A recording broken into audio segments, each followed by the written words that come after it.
नसीराबाद में primary school के उस्ताद मुमताज शेख के घर मथा नामालूम हथियारबंदन पारा फायरिंग करण खिलाफ शहरी इताद ऐं पेटे अलिफ नसीराबाद के उस्तादन पारा प्रेस क्लब आडो एहतजाजी मुज़ाहिरो कयो वियो। उन मौके ते माशूक अली फुलपोटो इनायत अली सुनियो ऐं ॿियनि चयो त शहर अंदर ॾींहुं राति मोटरसाइकिल की फुर ऐं चोरियुनि जी वारदातुनि में इज़ाफ़ो थी रहियो आहे।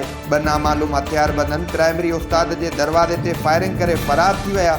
उन्हनि पुलिस इख्तियारियुनि खां मुतालबो कयो त उस्ताद मुमताज शेख के घर ते फायरिंग कंदड़ जवाबदारनि खे जल्द गिरफ़्तार कयो वञे।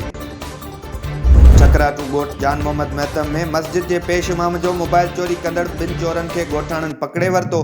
संदन कब्ज़े मां पेश इमाम जो मोबाइल बरामद करे चोरनि खे पुलिस हवाले करे छॾियनि। सेराणी का खॾण वींदड़ रोड न थियण खिलाफ ॻोठाणनि पारां एहतजाजी मुज़ाहिरो कयो वियो। उन मौके ते अता मोहम्मद चांग, अनवर अली रिंद ऐं ॿियनि चयो त सेराणी का खॾण वींदड़ रोड ज़बून हाल हुअण सबबि आमदो रफ़्त में मुश्किलात अची रही आहे। मरीज़नि खे अस्पताल ताईं पहुचाइण में सख़्त ॾुखियाईनि खे मुंहुं ॾेई रहिया आहियूं। उन्हनि आला इख्तियारियुनि खां मुतालबो कयो त सेराणी खॾण रोड खे तामीर कराए बेचैनी ख़त्म कई वञे। नवदेरो में पीपी चेयरमैन बिलावल भुट्टो ज़रदारी ऐं पीपी लेडीज़ विंग सदर फरियाल टालपुर नवदेरो हाउस पहुची मुख़्तलिफ़ शख़्सियतुनि समेत मक़ामी चूंडियल नुमाइंदनि सां मुलाक़ातूं कयूं। कंबर शहदाद कोट के चूंडियल नुमाइंदनि एमपीए सरदार खान चांडियो, बुरहान खान चांडियो समेत ॿियनि सियासी शख़्सियतुनि सां मुलाक़ात कई। जॾहिं त ॻोठ खानवाण में शहीद पुलिस एहलकार रमज़ान जरवार के घर पहुची पीपी चेयरमैन ऐं फरियाल टालपुर संदसि वारसनि सां ताज़ियत कई।